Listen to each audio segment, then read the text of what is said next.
Dans les rues de Nairobi, certains Kenyans espèrent que la victoire de Donald Trump va être une bonne chose pour l'Afrique. Je m'attends à ce qu'il se passe beaucoup de choses entre les deux pays sur le plan économique, peut-être des programmes d'échange pour les étudiants, des choses comme ça.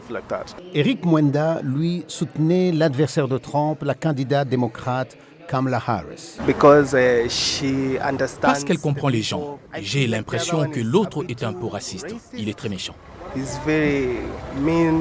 Le Kenya est le premier pays africain à avoir été élevé récemment au rang d'allié américain non membre de l'OTAN par l'administration Biden, qui s'est également engagé à verser 300 millions de dollars pour aider la police kenyane à diriger une force multinationale en Haïti. Il pourrait commencer à publier des décrets qui annuleraient par exemple la désignation du Kenya comme un allié majeur non membre de l'OTAN. Il pourrait simplement réduire les efforts de construction post-conflit en Haïti. 300 millions de dollars ont été promis.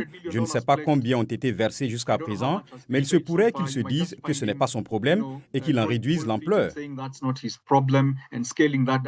Il ajoute que d'autres politiques pourraient également être modifiées en fonction du pays. Des pays comme l'Ouganda en bénéficieront parce que Trump ne fera pas vraiment pression sur eux, comme l'a fait l'administration Biden en raison de leur position et de leur discours LGBTQ+. Mais d'un autre côté, la Russie a vraiment fait de fortes percées dans la région du Sahel et d'autres parties de l'Afrique.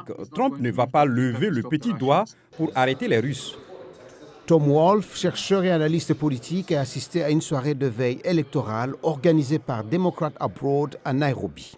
Il a déclaré qu'au vu du premier mandat de Trump, il ne pense pas que ce dernier soit intéressé par la promotion de la démocratie et des droits de l'homme sur le continent en général et au Kenya en particulier. En termes de promotion de la concurrence commerciale et économique et d'encouragement au développement de liens entre les entreprises américaines et kenyanes, je m'attends à ce que cela se poursuive. Martha Karua, colistière du leader de l'opposition Raila Odinga lors des élections générales de 2022 au Kenya, se souvient du premier mandat de Trump au cours duquel il a parlé de l'Afrique en utilisant un langage dégradant. J'ai plus d'espoir dans ce que nous pouvons faire nous-mêmes. Mais Trump n'a pas fait de très bons commentaires sur l'Afrique.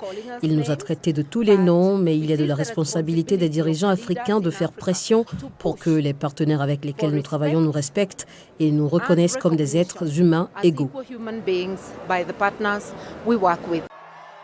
L'investiture du président Trump est prévue pour le 20 janvier.